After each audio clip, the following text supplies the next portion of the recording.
Well, my last video seemed to have hit the YouTube algorithm and a lot of people resonated with it.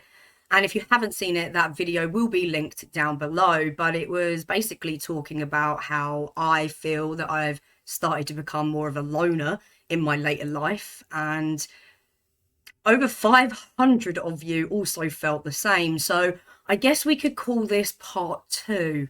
And in this part two, I wanted to delve a little bit deeper because there is a big misconception that if you live alone, you must be lonely. And these are two completely different things, but I absolutely understand why people would think that. Okay, at the end of the day, the word lonely has the word alone in it, right? This is where we get it from. If you want to go even deeper, at the end and middle, you have the word one. So it's incredible how words actually are formed when you look deeper into it. But what happens is we are then conditioned throughout life to believe certain things that are related to these words. One of which being alone and lonely and being just one. And for me personally, this could not be further from the truth. I really do believe that in solitude, you grow incredibly faster than you would by having anyone around you. These people can be distractions in life. Anything can be a distraction, of course, if you give it that time. But when you take yourself away from friends, family, co-workers, or just anything in general, and really give yourself the time to be on your own, not lonely, be alone, you truly start to find out things about yourself that you never would have learned had you not have been on your own. And for me, mate, I personally have grown and learned so much in the last 3 years that I have been completely on my own in this house. Because for all of my life, I've been with people, and I don't mean boyfriends and that. I mean genuinely my whole life has been around people. Maybe in another video I'll kind of go deeper into it, but I have friends around me, one particular friend who I've quote unquote looked after for the last 19 years. And my last relationship was 7 years. So when I ended that 3 years ago, I moved to my own house where I was in my own space with my own company. And of course, friends around me were worried that my mind would maybe wander into these places that they thought one would being alone. But they also know how strong-minded I am, and the fact that my ex and I left on great terms. We still talk as friends now. He has a partner, it's really not that deep. So they also knew that I was actually very capable of being quote unquote alone and not having to reach out all the time. But that's not to say that that's every single one of my friends, right? So you probably will relate to this as well. There are people in my life, not so much that I have right now, but let's say there were people in my life who felt the need to tell me that I needed to get out more. I needed to say yes to things more. I needed to go out and have fun with them more, or, these things that I needed to do because I'm quote unquote stuck at home. When they don't realize that actually I'm very happy being stuck at home. One of the main things is obviously, you work so hard or you grind so hard, you deserve to have a day off. Come out, come to the club, come and have a drink, go to the cocktail bar, or whatever your friends, co-workers, family members may say to you. But ultimately, you are just happy being in your own space, doing you, getting down with what you need to do in life. But they don't see it that way. They don't see it that way because they don't live that life, right?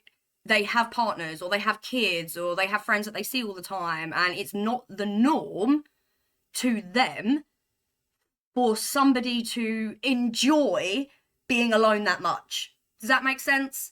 Like, to them, they can't understand that if you are alone, you are not lonely. Like, why don't you want a partner? You've been on your own for three years. Surely you want to start dating. No, Absolutely not. In fact, I want nothing to do with men. Nothing. Not feminist, not woke, not lesbian, although women are gorgeous, come on now. But I want absolutely nothing to do with pretty much anyone around me until I get my shit sorted. And I don't know about you, but it seems that people can't understand that. They can't understand the mindset that you may be in, because to them, they just see it all the time as being conditioned to be like, oh, they're alone, or they need to be picked up. And God bless the friends that do that. Of course, it's nice of them to do that. But it's when you actually turn around and say to them, like, I'm good, like, I'm really fine, thank you. Like, I'm just getting on with it. I'm really good. I'm really good. I'm really good. And they still don't get it. They still want to tell you that you're wrong and that you need to go out and that you need to go and get a date or you need to do this, that, and the other. Let me tell you, solitude is an incredible thing when you are able to harness the power. There are people who, of course, struggle in solitude and they may be lonely. I'm not talking to everybody here. I'm just saying in general, a lot of people who are quote unquote alone are not lonely. But there is a majority of people who are. But for the people who do understand of what they have to do and how much they can learn about being truly with themselves, truly understanding who you are, what you do, what you like, what your fucking boundaries are. Yeah? When you start to be alone with yourself and start to understand who you actually are, you start to say, you know what, actually, I don't want that. Or I'm not going to have that anymore. Because with distractions around you, you don't have that time to truly focus on you. And at the end of the day, you better love yourself. Because you are the only person who sticks with you throughout this whole entire life. Family come and go. Friends come and go. Co-workers, boyfriends, girlfriends, everything comes and goes. But you live with you forever.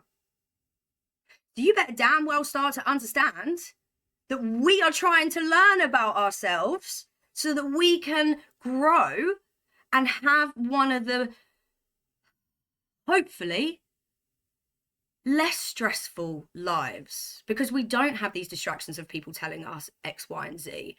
We are so strong in ourselves that we understand where we're going in life.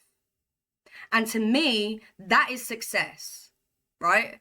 Somebody put a comment on my channel about something to do with what do you deem as the flex of success? And I was like, I don't know what you're talking about, mate. My flex, if that's what you want to call it, success, is to be healthy in life and just to live experiences that my soul wants to experience and truly learn who I am. Like, that's all I want to do. And I am doing that being alone. And I know there's people out there too that are listening to me being like, you know what, I've learned so much being on my own too. And I'm going to change this and I'm going to change that and I'm not going to have this no more. And my boundaries are fully there. And I absolutely commend those who have done that, because it's hard to do that. It's hard to accept that you are always going to be seen as the lonely one. When, in matter of fact, you're at peace so much with yourself that it doesn't even matter what anybody thinks of you. It's like water off a duck's back, mate. Like, what? Don't even remember what you said. Because it doesn't compute. It doesn't relate. But I relate to this. If you're someone who has been sitting there on your own for X amount of years and people be telling you that, oh, you're lonely, you need to get a girlfriend, you need to go and get a wife, you need to get a boyfriend, you need to do this, you need to do that. But you're just like, nah. Like, I am so good where I am right now and I'm learning so much about myself and there is so much I want to do and I don't want no distractions around. I get it. I truly get it. So shout out to those people. Let me know in the comments below if you are alone but not lonely.